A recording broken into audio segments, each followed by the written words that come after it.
So, Donald finally emerged from whatever cave he was hiding in over the last few days, and he's exactly the same. I know, shocking. He came out to make some big announcements that turned out to be meaningless, really. But in the midst of it all, he managed to threaten yet another blue state, Colorado this time. We'll get to that. Donald Trump has had opposition from all sides.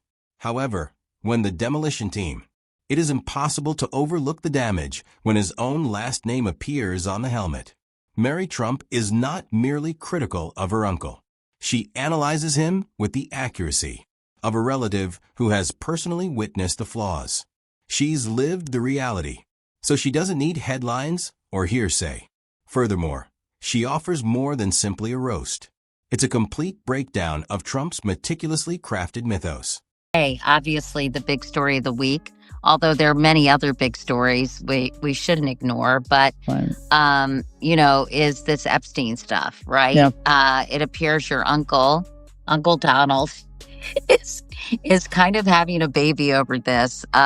He is starting to criticize his supporters. He's angry that many parts of MAGA seem quite fixated on this. I would just love to hear your reaction to the whole damn thing. Yeah, well, the whole damn thing is fascinating, quite frankly, for many reasons. But let's start with what I don't know if it's the most obvious one, but it's the most obvious one to me. Donald is somebody who has lived his entire life with complete impunity. Like, he's been able to get away with everything. And he thinks it's because he's a genius, right?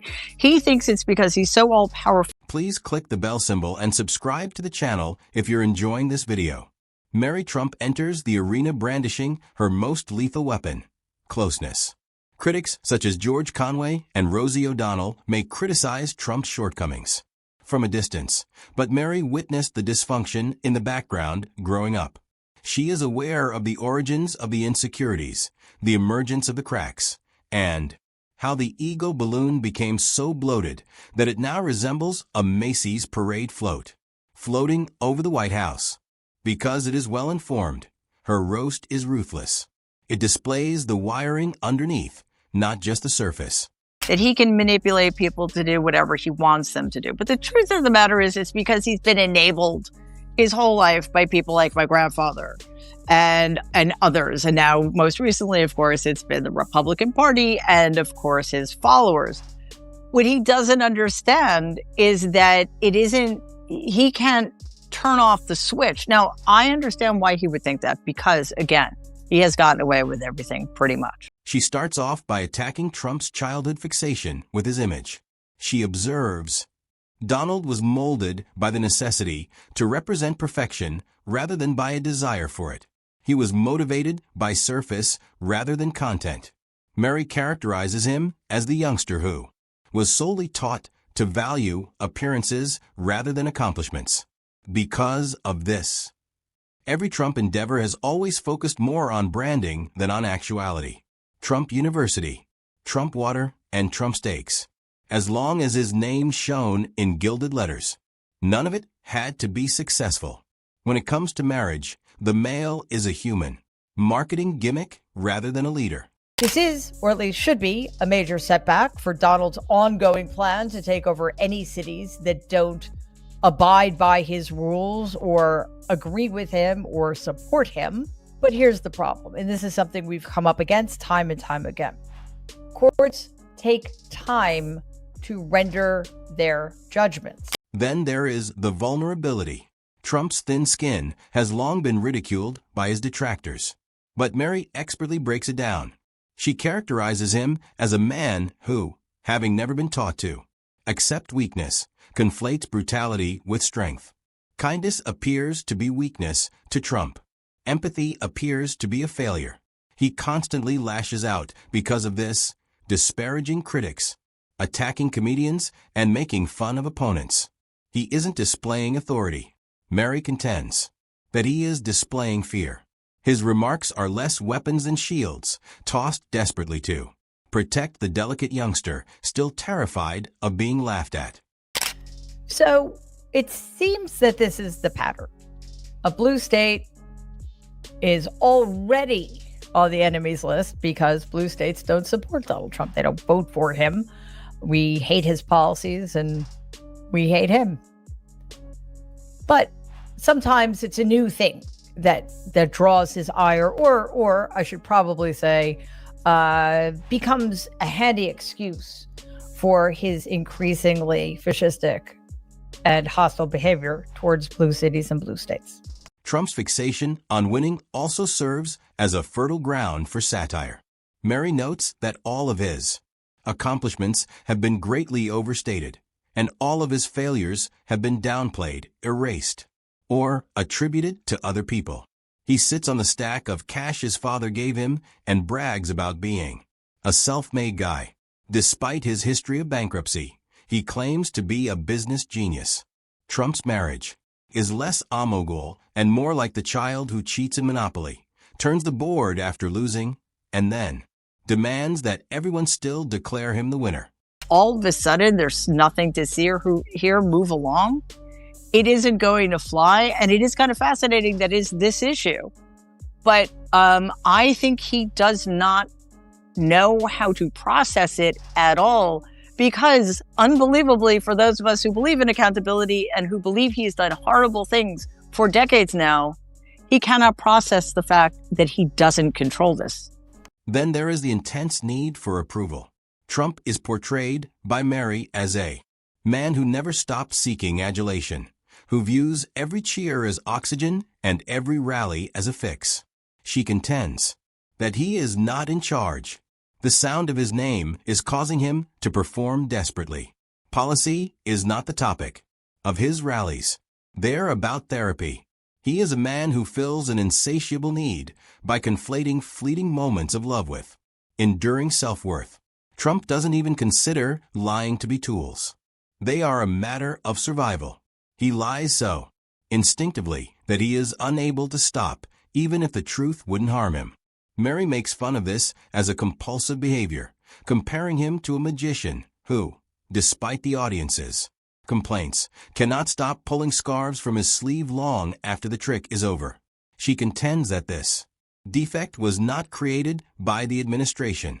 It intensified it, turning his incapacity to speak the truth into a worldwide spectacle. Colorado got singled out because it has mail-in voting. Illinois has been singled out because Governor J.B. Pritzker has been very vocal about Donald and his fascism. New York has been singled out, well, because it's New York, and we've known for decades exactly who this pathetic moron is. When Mary delves into Trump's brutality, the roast gets even more scathing. She frames him as a man who believes that being kind is a sign of weakness. Someone who was taught at a young age that you had to be vicious to survive in the family. However, he remains steadfast in his belief that one's strength is determined by the people one can degrade, rather than changing. For this reason, Mary contends that Trump divides through ridicule and controls through insults. However, since actual strength is quiet rather than loud, the joke is on him. Additionally, Trump has never been able to be quiet. She destroys his supposed independence as well. Trump enjoys portraying himself as the outsider, the lone warrior, and the man who got to the top on his own. Mary, however, quickly notes that his life is completely different. This is the point at which the humor becomes brilliant. Mary doesn't have to make things up. Trump's record is self-evident. The failing products, the bankrupt casinos, the incessant contradictions, and the tirades on Twitter. And do you think that his lashing out at his supporters is just a sign of his inability to comprehend this pushback, and that's why he's kind of lashing out? Mm-hmm. Yeah, I think it's that. I think it's also it's insecurity, right? It's his understanding on some level. Mary only juxtaposes the facts, highlighting their ridiculousness. She claims that he is the only person who could fail while operating a casino. The sole leader capable of transforming a news conference into a disastrous stand-up. The sole president who uses television ratings to gauge success. Every observation turns into a joke. Every memory has a setup. Trump's fixation on loyalty is also criticized. He provides it to no one but demands it from everyone. According to Mary, he is the type of man who demands unwavering allegiance, yet discards supporters as soon as they are no longer helpful. He doesn't think loyalty is reciprocal. It's enslavement. Mary makes fun of Trump's penchant for associating with sycophants, who mistake flattery with camaraderie. She contends that the outcome is a president who lives in an echo chamber where adulation drowns out facts. The irony of legacy comes next. Trump isn't a monument to Mary. He is a meme that will endure as a cultural joke rather than a politician. One of the things he's most afraid of is being found out, to be to have people understand that everything about him that's projected publicly is based on a myth, that he's literally nothing of who he claims to be.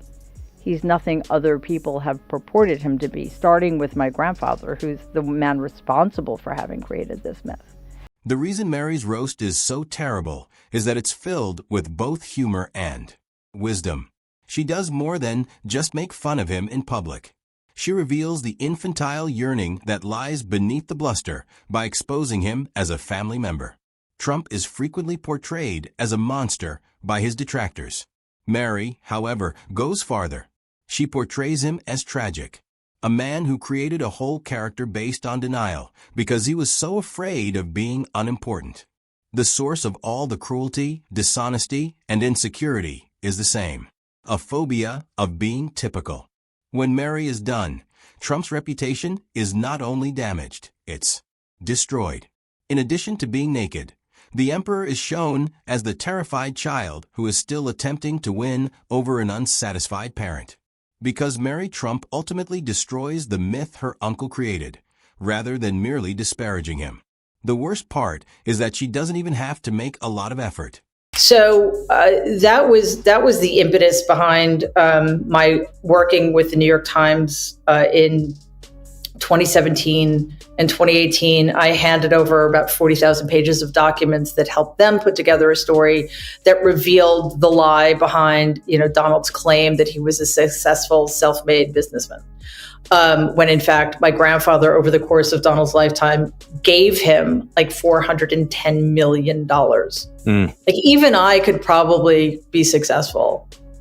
Yeah, at some but point he screwed it I'm up. pretty sure a potato could be successful with $410 million. But Donald wasn't. So there you go. Mary Trump also criticizes Donald's treatment of women, not just in politics, but throughout his public life. She presents a picture of a man who continuously expects women to admire him, while giving them little more than contempt in return. For Mary, it's insecurity posing as power rather than merely misogyny. She portrays her uncle as someone who boasts about conquest out of fear of becoming irrelevant. A person who surrounds himself with beauty as though being close to it could mask his inner turmoil. According to her, the irony is that he views women as awards, yet is plagued by the fear that he would never receive the real prize. He hoards it and demands it, and gets rid of people as soon as they don't fit his image. She likens a vending machine to his notion of loyalty. If you offer him safety and admiration, he will allow you to stay. However, you are ejected the moment you hesitate. She contends that this is not strength. It's leadership disguised as cowardice. But let's stop saying we and us, okay? It's them. It's these power-hungry murderers who care no more about our actual living, beautiful, wondrous children than they do about the goddamn clump of cells they pretend to revere. And it is we, those of us who value life, who would do anything to keep our children safe and create a world in which they can thrive and even survive until adulthood, who need to hang these murders around the Republicans' necks and let the blood of our children, who are dead as a direct result of their willful inaction, stain them forever. Next is Trump's obsession with legacy. Mary debunks the notion of grandeur by demonstrating his desire to change history before it is complete. He uses tones appropriate for the Founding Fathers when discussing his presidency. Mary, however, makes fun of the discrepancy between his record and his ideal. Abraham Lincoln's legacy is one of liberation, Franklin Roosevelt's of recovery, and Donald Trump's of incessant lawsuits, celebrity feuds, and tweets that resemble drunken late-night messages. He is the only man who could occupy the Oval, Mary notes. He counts retweets as evidence of influence while acting like he's in a high school cafeteria. Next are the financial myths, which Mary dispels. Trump has consistently portrayed himself as a self-made multimillionaire. She maintains that the self-made myth is a fairy tale narrated by a man who never understood the distinction between borrowing and building something. In the meantime, Donald and the Trump regime keep taking more and more liberties with our constitutional rights. By the time the courts ruled, a lot of damage has already been done. Whether or not it can be reversed kind of remains to be seen. And here's the other thing. We have ample evidence that Donald and the DOJ is not necessarily going to comply with the judge's orders anyway. Mary also examines his strange connection with the truth. Depending on the audience, she explains it's a tool that he bends, twists, and breaks. To him, lying is a tactic rather than an error. She makes fun of the fact that his followers take them at face value while he creates new ones more quickly than fact-checkers can write. Mary contends that her uncle doesn't have to lie, since it's the only language he knows he lies. He does not intend to travel to truth. It is a strange land to him. She goes on to say that the issue is that the lies are so many that he is unable to recall where they started. If the lies weren't enough, Mary also reveals his fear of being found out. Behind each and every taunt, assault, and defensive tweet is a man afraid that the mask will trip. She paints a picture of him as a young child screaming into the dark while hiding beneath the cover, praying no one hears the horror in his voice. Everything is motivated by that fear. His fixation with looks, his rage at criticism, and his demand for continuous attention. Mary saw her uncle as a scared young man who never developed into his own shadow rather than a leader. Mary even criticizes Trump's portrayal of phony toughness. Since his definition of strength involves shouting louder than anyone else, she finds it absurd that he is thought of as a strong man. She contends that true strength lies not in bombast, but in fortitude, integrity, and the capacity to confront consequences. He sues, rages, and tells countless stories of glory and treachery for this reason, because being silent would serve as a reminder of his greatest fear, that history may pass without him. By the time Mary Trump is done, her uncle is the frail man she has watched fall apart for years, not the imposing figure he had imagined. Her roast is more than simply a joke. It reveals the desperate gears and machinery that are turning behind the facade. She portrays him as a guy ensnared in his own mythologies, unwilling to leave the performance even after everyone else stops laughing with him and begins laughing at him instead, rather than as the billionaire, the president, or the legend.